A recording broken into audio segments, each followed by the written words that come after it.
Hello and welcome to Conversations with Love. Today is February 11th, 2023. Hello and welcome to Conversations with Love. And we today are live today with our musical director, Ira, 2000, hello, and Dr. Colleen Kelly. Conversations with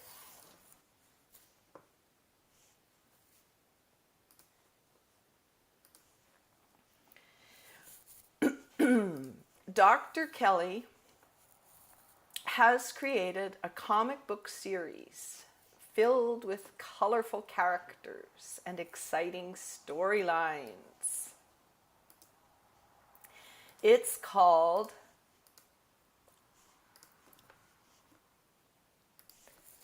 the emcee Detective Agency.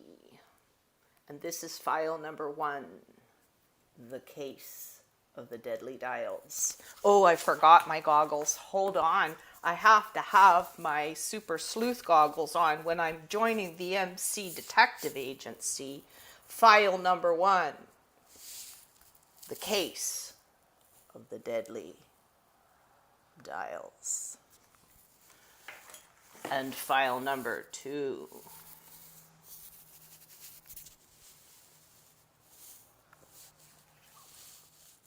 the case of the missing atomic model.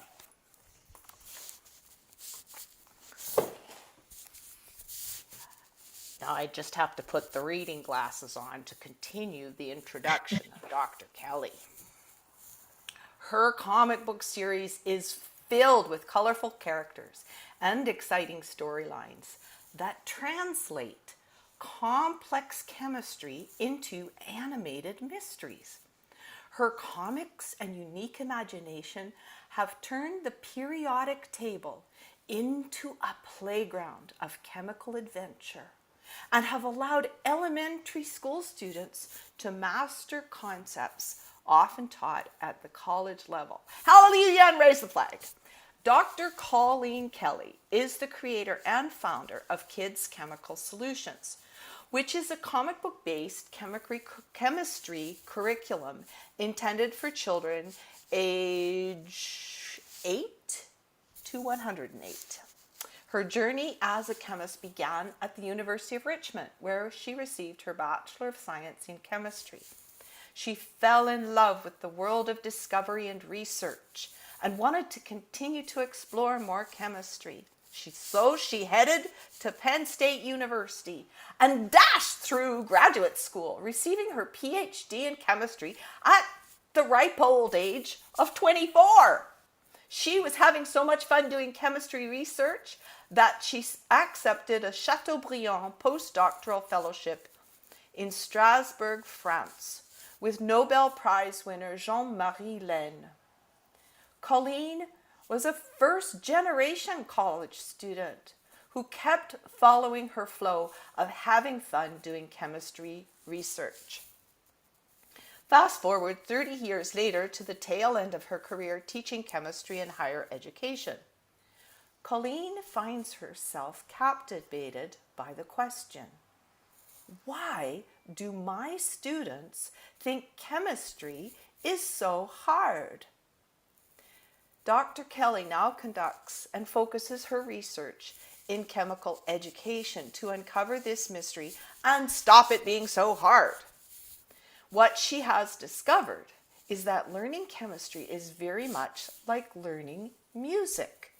Both disciplines are dependent on the interpretation of symbols and the development of fluency with these symbols. We know that the best time to learn music is between the ages of 6 to 10, when the brain has more plasticity to make the necessary neural connections. We now know, through Dr. Kelly's research, that this is also the best time to learn chemistry. Dr. Kelly is now teaching in 4th and 5th grade classrooms in Arizona using her chemistry comic book series. Children are excited and embracing learning through this platform. What's next? Dr. Kelly says, my why is to make learning chemistry fun, accessible, and inclusive so that it becomes a normal part of every child's education. And I know many of you aren't even remembering if you even took chemistry in high school. Who knows? Or even what you remember about the periodic table. Anyway, what I'm going to do now is share the Arizona Public TV little commercial about Dr. Kelly's program, Kids Chemical Solutions, just so we can have some background, and then we'll get into our conversations with love. Just a moment, please. Let me do that.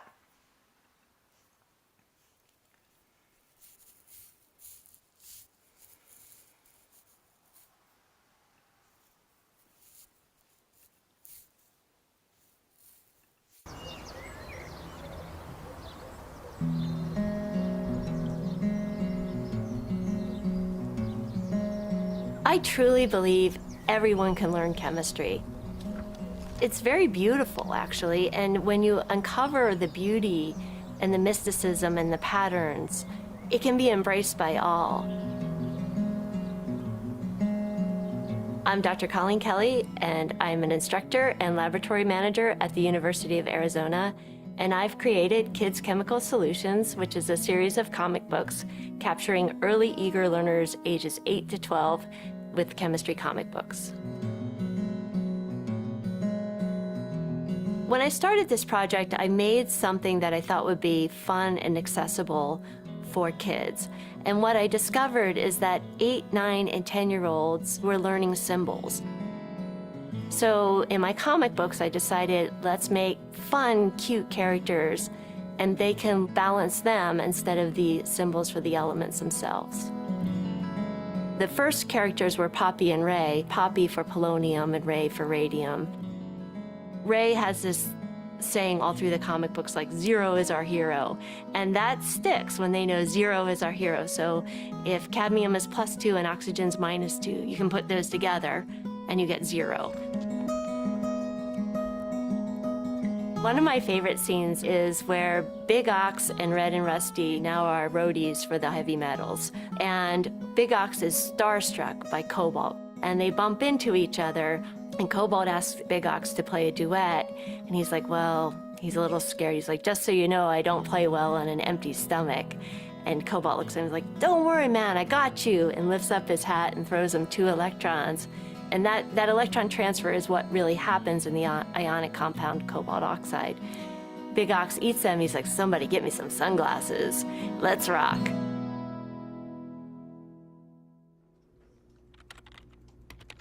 So when I first started writing these stories, the drawings were very crude. I drew like boxes for them, stick figures, until I realized that I really needed help with the art.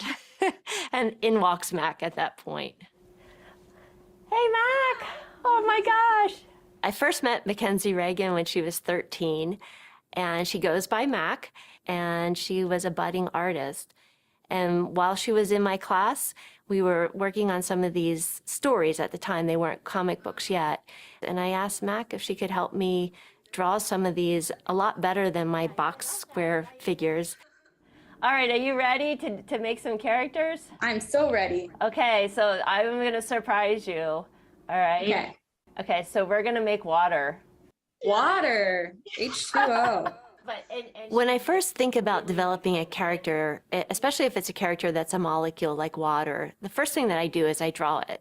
And there's something called a Lewis structure where I would have oxygen in the middle, then 2 bonds, which are lines, and then 2 hydrogens flanking it. And in that description, then I would go through that with Mac and say, what do you see? So let's think about how we can connect this design to a seal. So I'm seeing like flippers on the H's maybe. Yes. Oh, good. And they have huge eyeballs. Oh, that's so good. Massive eyeballs. So there we go. That's our water molecule. A little rough sketch of a water molecule. Yeah. So once I had the comics developed in script format, I realized that I need to test them on kids. It was during the pandemic, so I did schedule over Zoom. But there was a definite bonus to that because I could record those. And like I actually learned in more detail about like the atomic mass. One, is that actually happening? And two, could that happen? Oh, this is such a good question, Danny. So what I was looking for in these kids was their ability to speak chemistry, because chemistry is a language, and I could hear them be very fluent.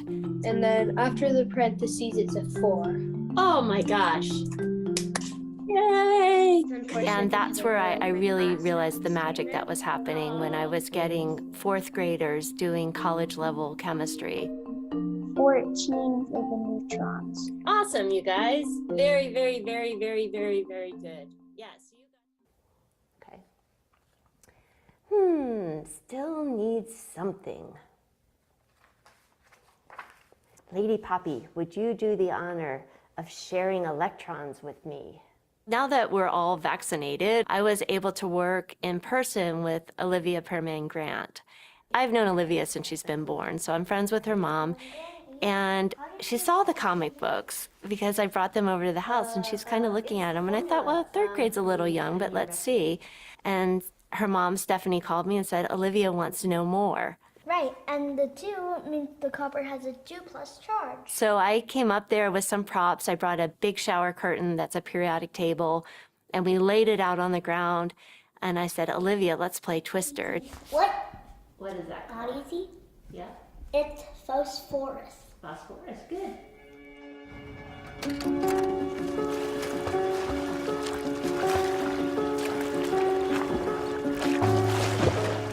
I'd like for the students who are reading these comics to recognize that not one comic book is set in a laboratory and that science transcends the laboratory. Chemistry is everywhere, and that really is the message.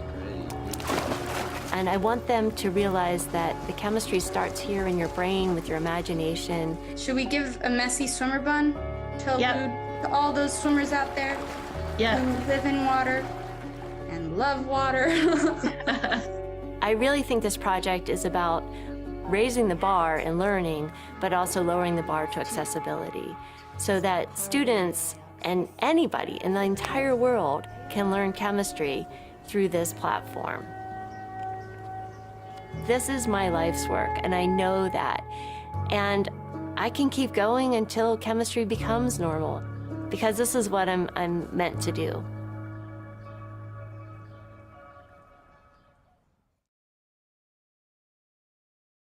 What about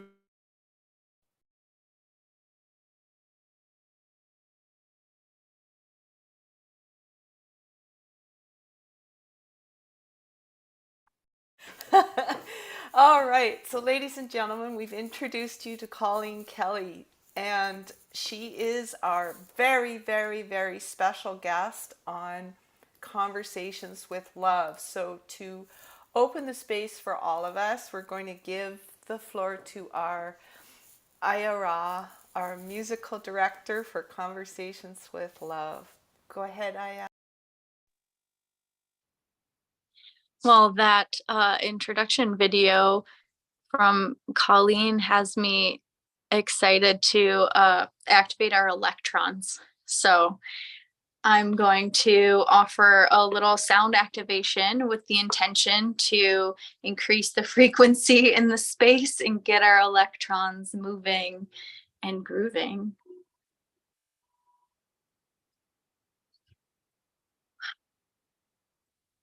And I just invite you to breathe deeply and exhale audibly. Ah.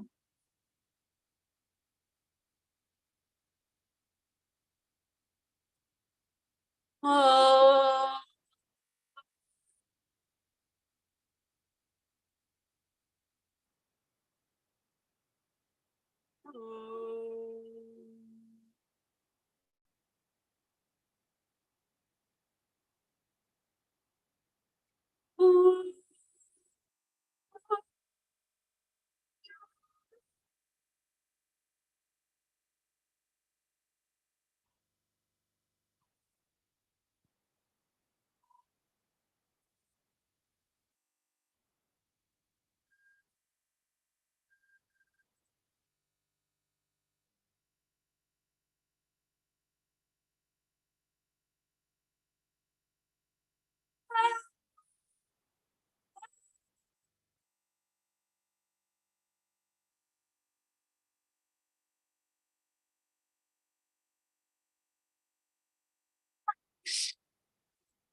In the ionosphere and beyond, we are creation.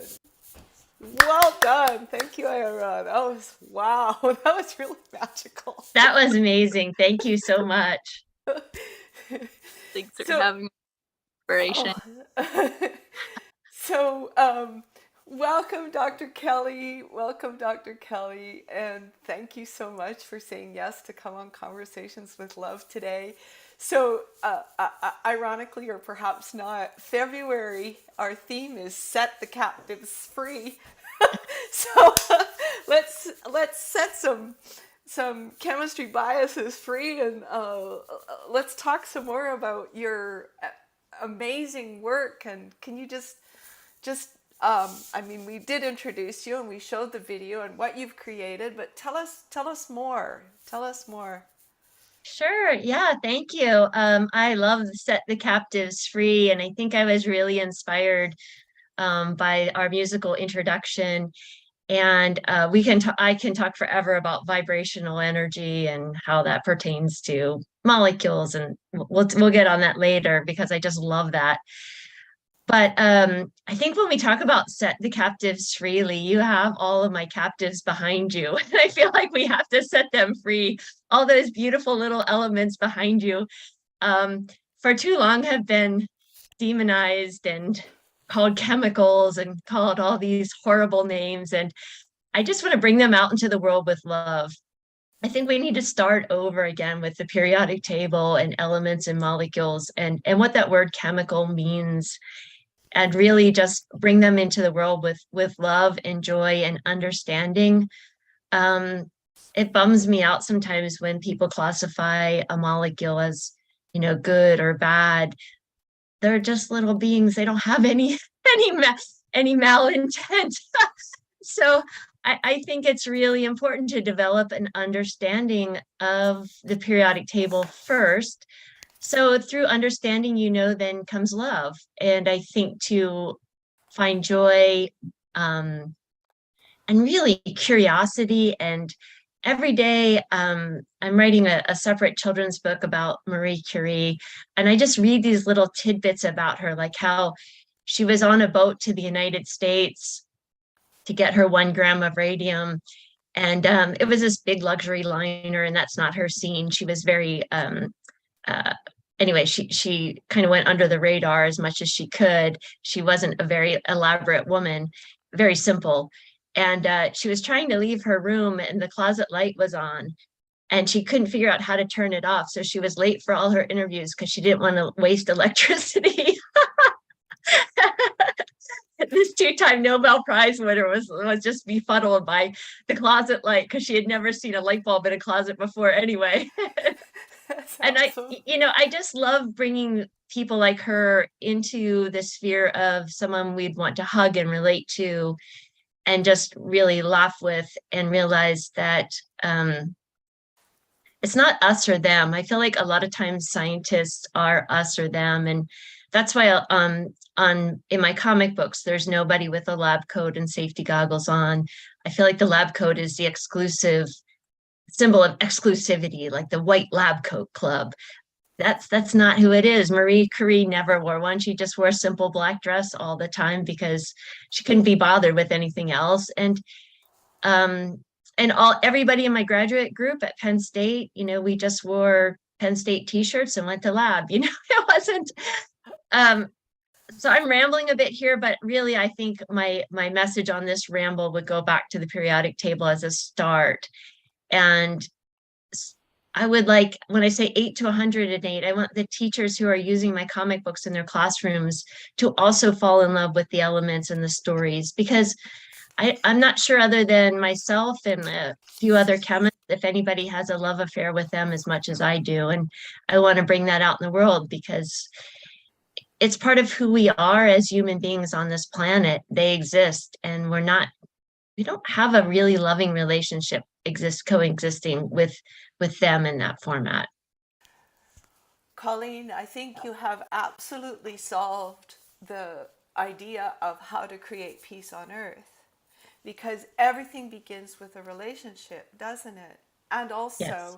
deepening an understanding, because when we have deep understandings of ourselves and the world around us, we have both trust and we have a foundation of a relationship that's symbiotic and respectful. So what I'd like to do is kind of back up a little bit. Sure.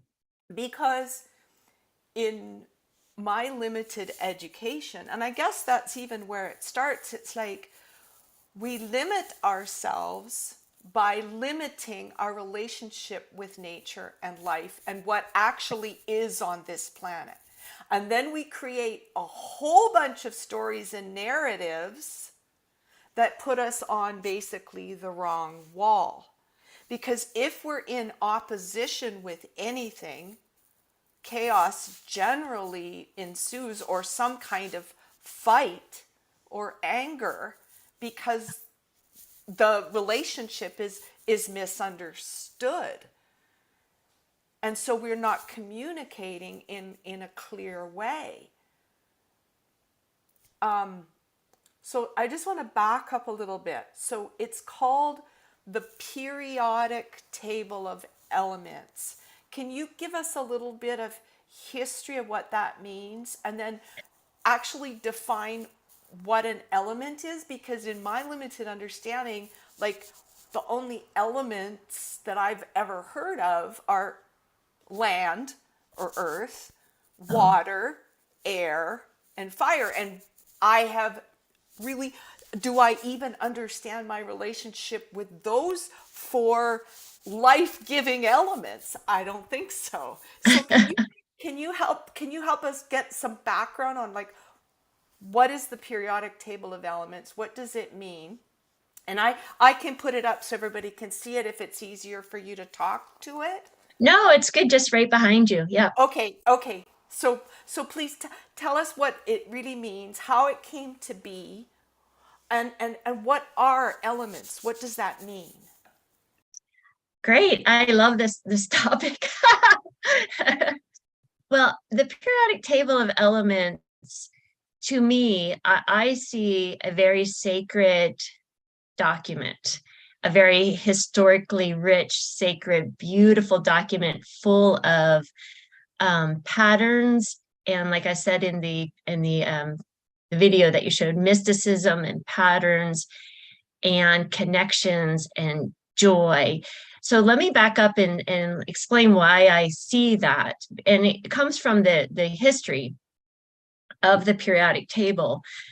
Probably around the late 1700s, early 1800s, there was a man in Russia, Dmitry Mendeleev, who was interested in pure substances. So an element is is the purest form of a substance found at the time on the planet.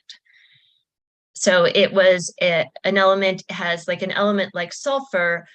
If we have a pile of sulfur, all of that sulfur is just sulfur. It's not mixed with anything else. So it's just a pure composition of something. Again, it would be like if we had a bag of Nestle chocolate chips. Okay, so they're all the same in there. So we could say chocolate chips is an element because they're all homogeneous bunch in there, right? So elements are just piles of those things that occur in the atmosphere, in a liquid form, or for the most part of the periodic table, somewhere in the Earth's crust. So they're very connected to nature. They stem from nature. They were derived from nature. So let's go back to Mendeleev. And when I teach this with my students, I love this story because it's right around the early 1800s. And I asked them, I'm like, so what was life like back then, especially in 1800 Russia? Like, did they have computers? No. Did they have microscopes? No. Did they have floors? No, dirt floors probably. Yeah. Did they have cars? No. Did they have lights? No. So we have this man by candlelight receiving letters from dozens of other scientists worldwide who are writing to him about a pure substance that, at the time, I'll use the pronoun he, that he found. So, you know, there might have been somebody in England that found a pure substance, and he would write him, Dear Dmitri, I found this, I think this is a pure substance, and write all the observations. So there was no name or there was no designation, it was just like, I've observed this, you know, maybe if it's sulfur, I've observed that it's a yellow powder and it really smells bad and it kind of behaves like this. So he would get this stack of letters over the years and he would keep them and try to make meaning of all of these pure substances that came to him. And like all great thinkers, he slept on the problem and dreamt of how they could be arranged. And so he decided that sulfur could be over on this side because it has these characteristics and maybe it weighs this much. And so he kind of put these things from these letters in a certain order. And that order is what's behind Lee's head, the periodic table. What I think is amazing to me, what fascinates me with this story is that was 223 years ago, and it's still correct. We don't have another scientific document that is still correct. Nothing has changed. We've added four new elements in 2015, but those were artificial. They weren't naturally occurring. So the elements that we're adding now are because of modern science.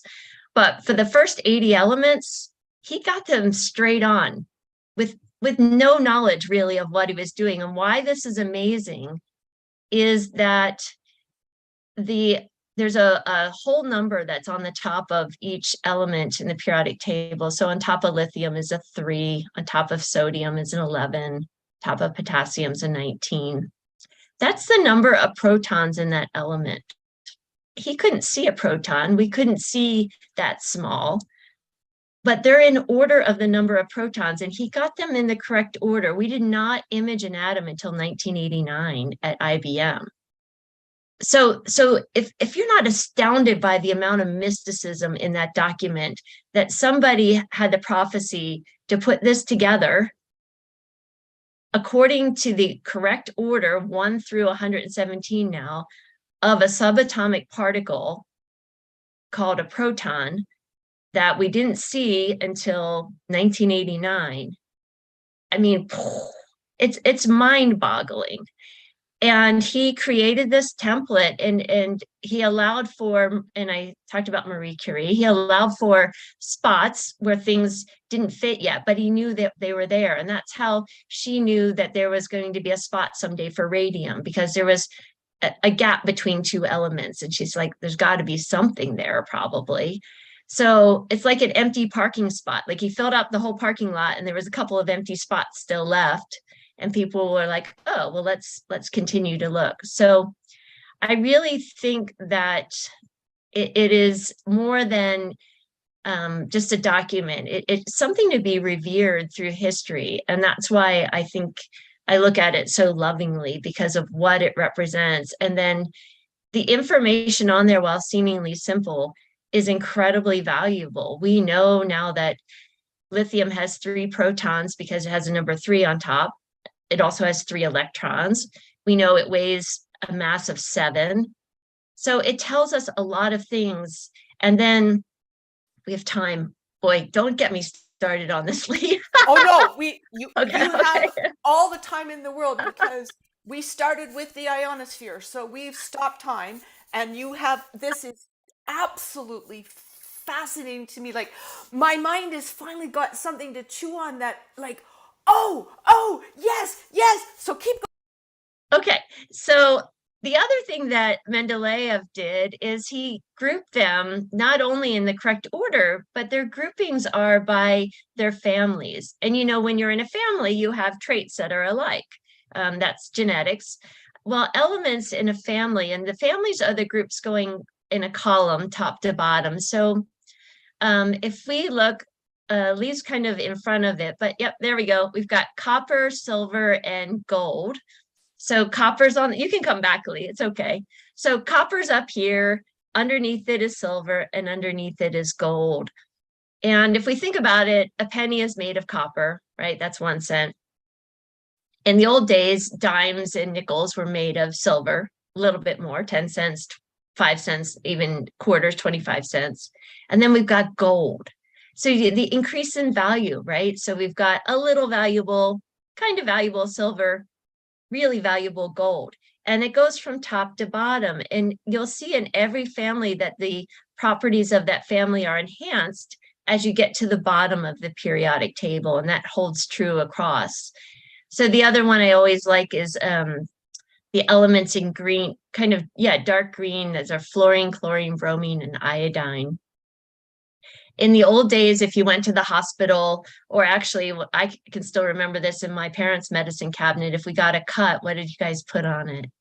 Iodine, right? Iodine, yep. Yeah. So even today, surgeries, before the incision, they spray the skin area with iodine. That's because iodine is the most powerful disinfectant we have. So when you're going in for surgery, you want everything scrubbed clean. The only reason we still don't use iodine and we've replaced it with alcohol is because it's that orange stain. Otherwise, it's the best that we got, and that's what they're using in hospitals. If we go a little bit above iodine, we see chlorine. Chlorine's used in Clorox, right? So we disinfect with Clorox, but it's not as strong as iodine. And in between those is bromine, which is used to disinfect things like jacuzzis and hot tubs. A lot of times they have bromine in them, which need a little more oomph than chlorine because the temperature is higher and there's more critters that can live at that high temperature. So, you know, none of these inventions existed when Mendeleev put this together, but certainly the properties, chlorine, bromine, and iodine, they enhance, just like copper, silver, gold. So as you go down a periodic table, you can uncover patterns. So you know that the ones in pink are explosive. So you would probably know that cesium is the most, or one of the most explosive, and lithium is one of the least explosive. And so I think that pattern recognition then empowers everyone to look at it a little bit more with loving eyes and say, what is this speaking to me? And it's just showing you all kinds of cool things that you can interpret about your world.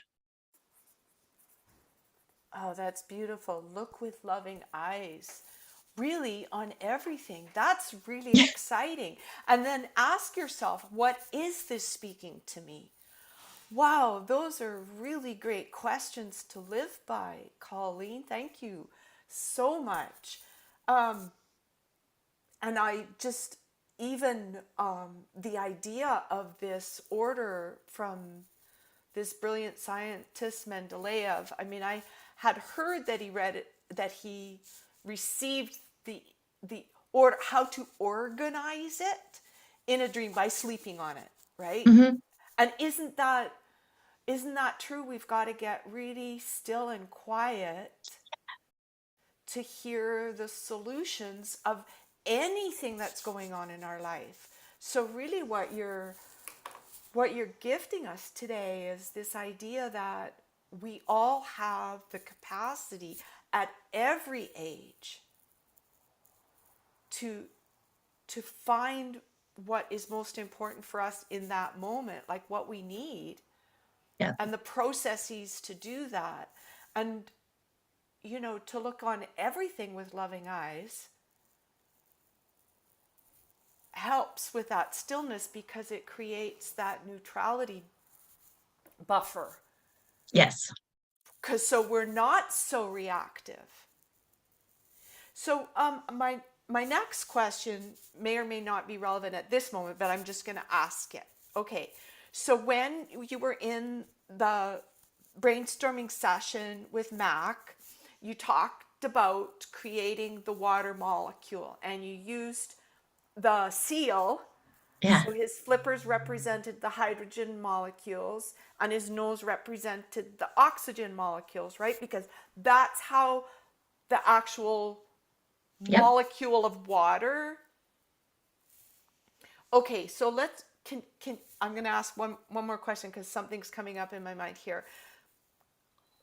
What's the difference in size between a molecule, an atom, and a subatomic particle?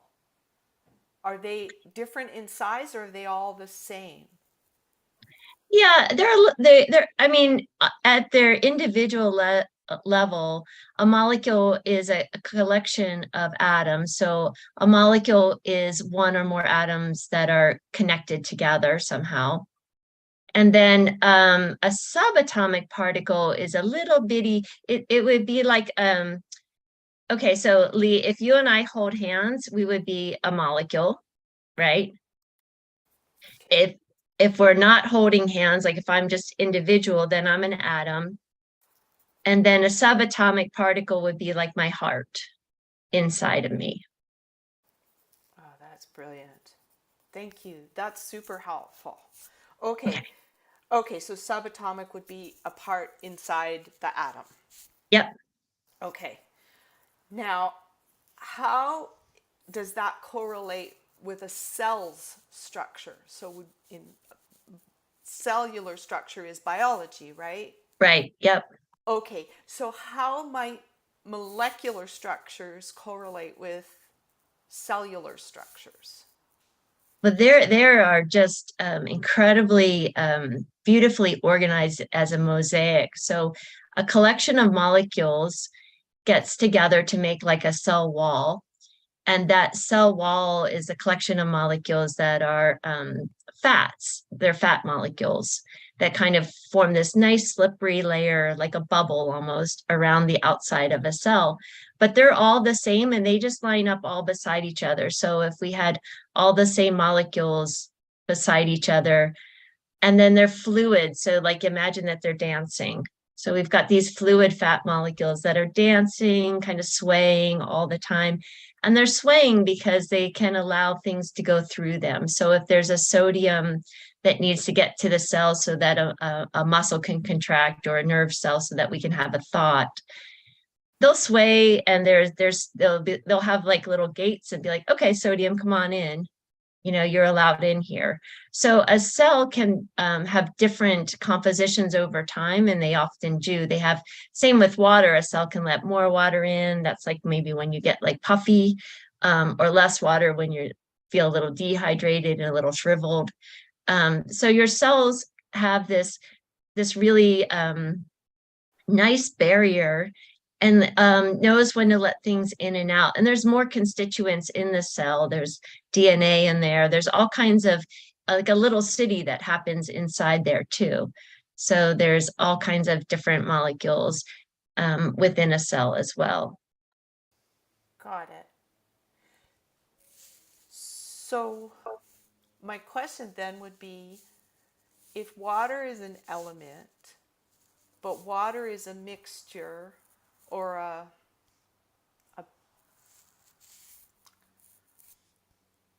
joining of two different elements, Mm-hmm. is it also an element, or is it considered something else?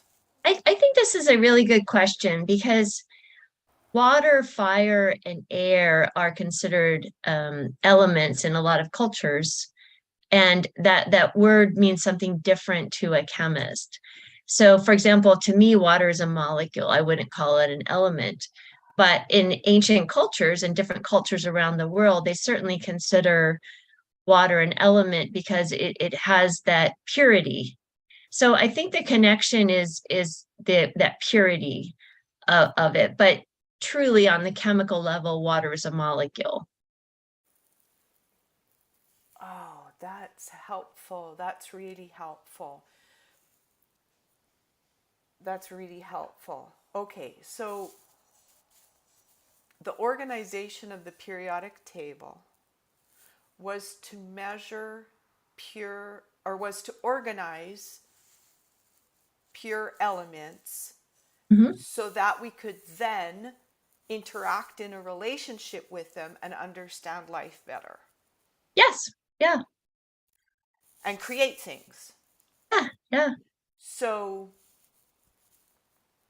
if we mix different molecules together, that's how. Okay, so when we talk about the only thing I remember from my chemistry class in high school was a catalyst and a Bunsen burner. That's Two about, great things. Those are good things to remember, Lee. They're both really important. okay. So what do we do once? Okay, what do we create, or how can we create with the knowledge from this order of the periodic table? What's a purpose of it? Let's start about no, I'm going to back up. Delete Okay. that question. Delete that question. 'Cause Okay. that's not where we're going. That's not where we're going. I want to stick to what you're doing is bringing the best time to learn for children and recognize abstract symbology and also understand how to organize thought Yeah. in something as magical as the periodic table that's withstood the test of time. Yep. So, how do you see yourself? How do you see yourself broadening the knowledge of children and getting this kind of learning into younger classrooms? What steps have you taken? What are you doing to make this happen? How are you working with school districts or departments of education? How can we help support you in getting this really into the hands of children and deepening the knowledge of their teachers as well?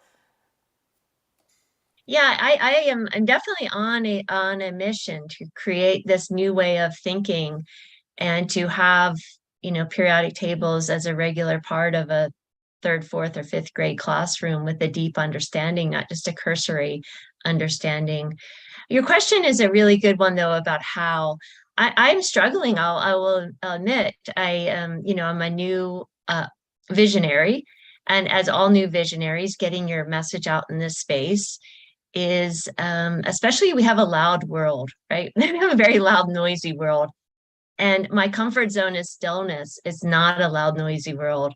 So for me to compete in a loud, noisy world, I'm finding conflict. That is my conflict, is I have something to bring to the world that I know will help in so many ways, not just with learning and understanding and grades, but like you said, with like peaceful coexistence.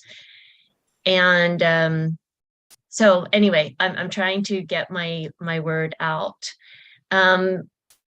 People who are most likely to look at the comic books as a vehicle for this kind of understanding and really embrace the comic books and the games and the puzzles and the twister and all of that, tend to be homeschool parents, because they're already looking at their child's education with a different lens than a school district.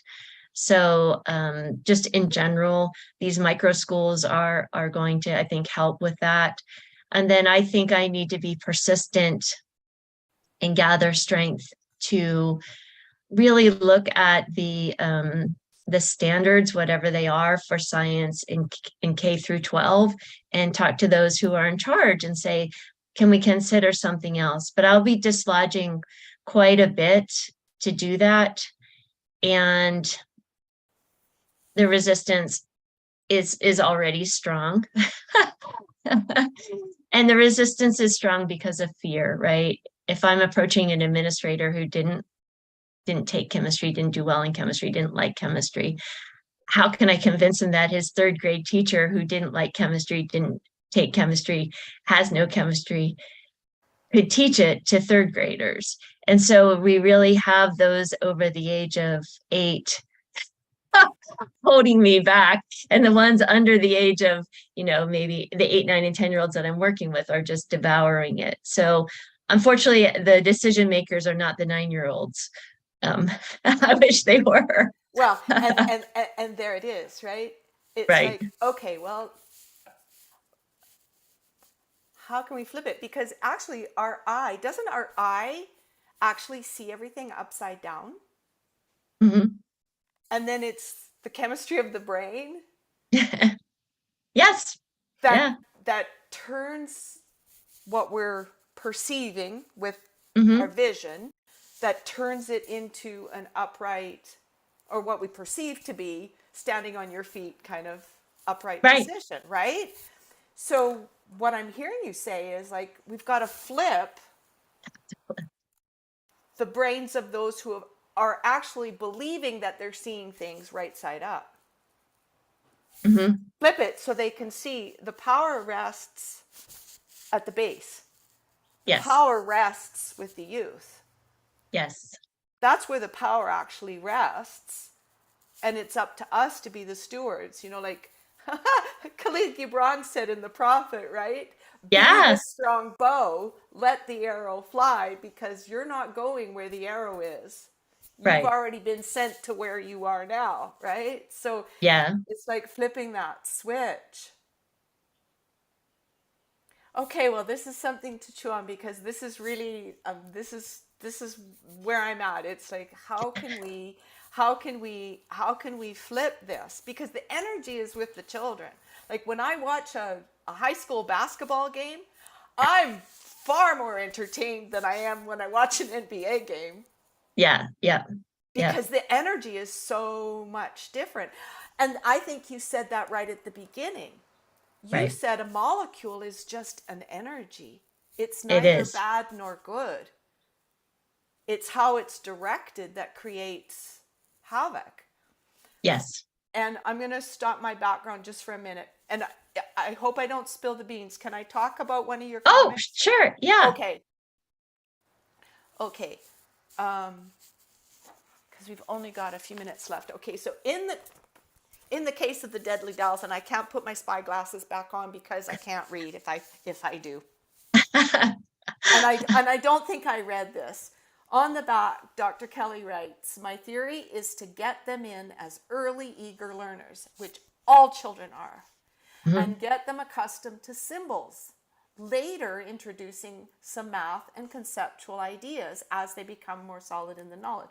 So by the time they get to high school and college, they take off. It's not the end game.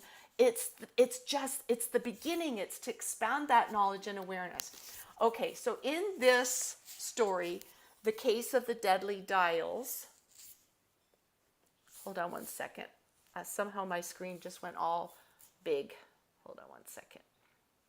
Here we go. So in the case of the deadly dials, the Poppy and Ray have to save the world, because there is a company, a corporation called, where are you? Where'd it go? I can't find it anymore. The radium company, what's it called? U.S. Radium Corporation. U.S. Radium Corporation. And you base this on real fact. This is a true story. Yeah, this is a true story. It's a true story. So this company was using pure radium? pure radium to paint on dials to make light in the dark, glow in the dark Yeah. watches, right? Yeah. And the people working on it were having fun. They were painting their mouths and their nails with this basically pure radium, which is excessively toxic because it makes the cells do a different dance. Yes, exactly. Yep. Right? So these people were being poisoned by a company making money because nobody really knew the science. Right. Exactly. Nobody. And they just went gung-ho with this thing because we're making, oh, it's so cool. Oh, it's so nifty. And their teeth were falling out because the radium was telling the calcium Yes. to do to a different dance. Yep. Okay. Exactly. So anyway, these comics are just, and it's so rich, and it's true. It's how we behave as human beings when we operate from fear. And Yes. fear Yes. only happens when we don't have knowing, when Right. we don't have a solid understanding.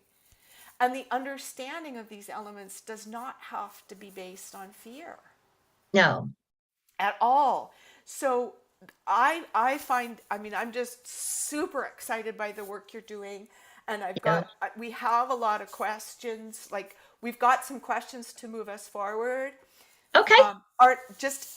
FYI, our next Conversations with Love is going to be with the Reggio Emilia school model in Canada Ah, and a Hmong community in Wisconsin that's attempting to figure out a way to pass on their traditional heritage and knowing to their children, so that this separation of the elders from the youth becomes diminished, so that they can actually share the wisdom and knowledge, because the indigenous wisdom of our earth is vital to yes. our survival. It's vital to our survival right now. I And think can I just interrupt with that thought? please, I love that because I feel the same way. I have been, one thing that's been stuck in my craw, if you will, for a couple months now is, especially the more time I spend in schools, as we're losing that storytelling around elements in the periodic table. And that's one thing I'm trying to bring back, is the connection from our elders. And our elders could be, Marie Curie from, 1910, or our elders could be Mendeley from the 1700s.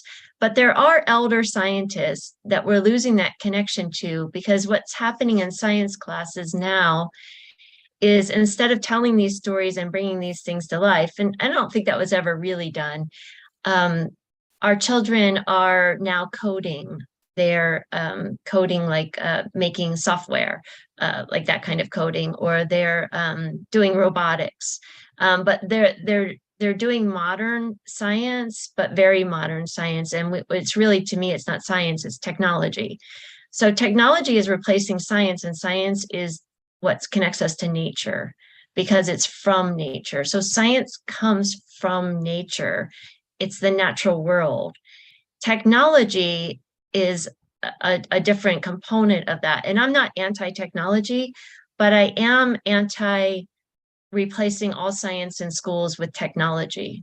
well, Um, and that's yeah, exactly it. So in the schools that we're creating, our foundation, we call it the stream.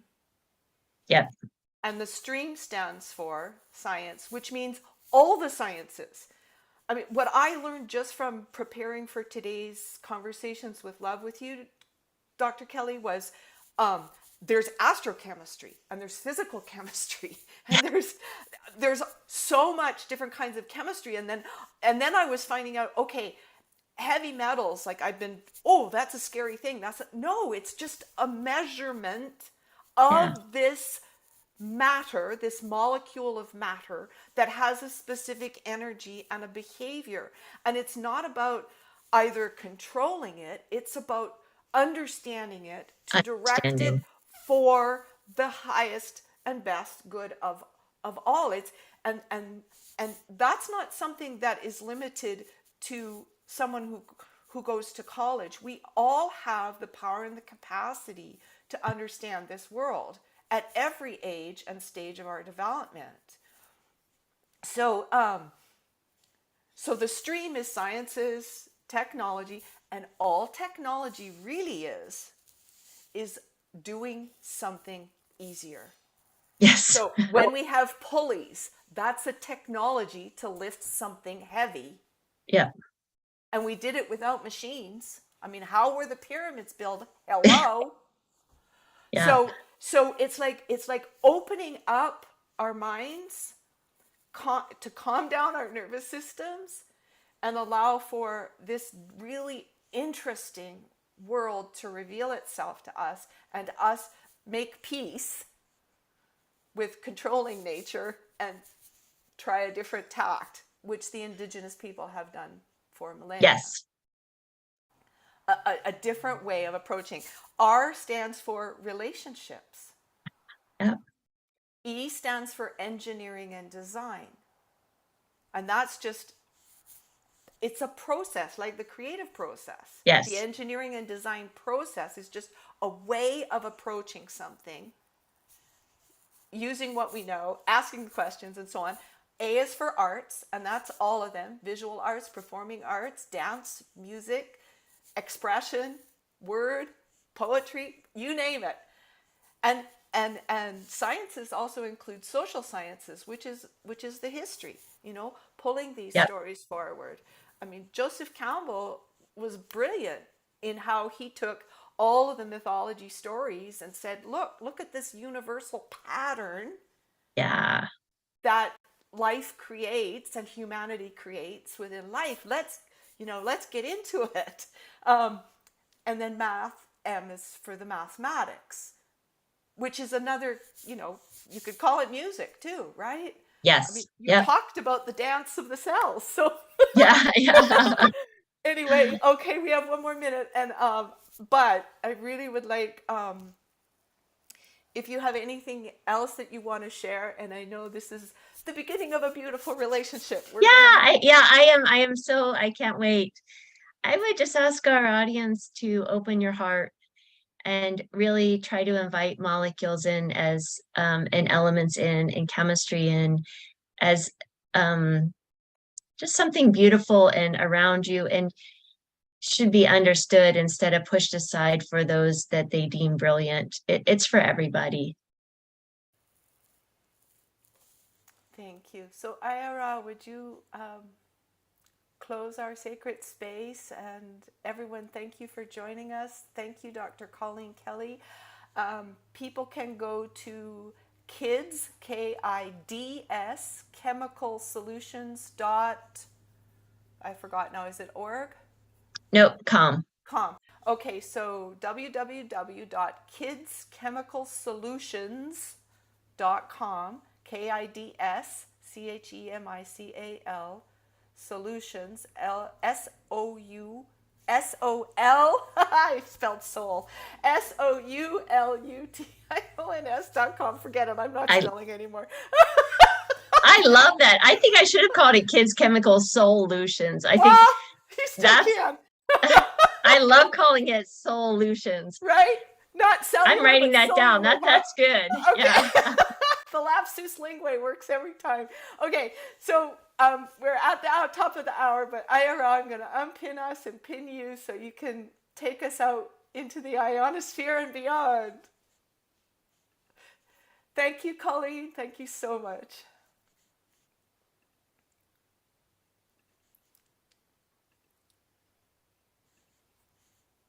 Thank you so much for that beautiful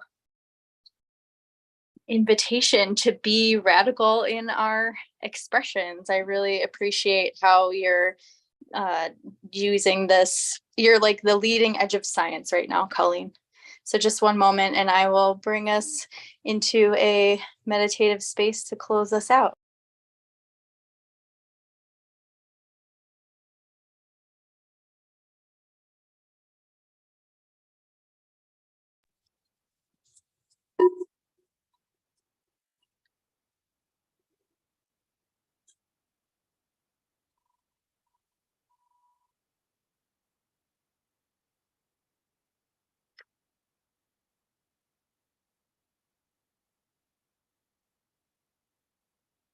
giving permission to all of our cells to expand and grow and transform into all that we were meant to be in this lifetime.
Thank you, everyone. This has been a conversation with love. Dr. Colleen Kelly, chemist and chemistry professor, creator of Kids Chemical Solutions,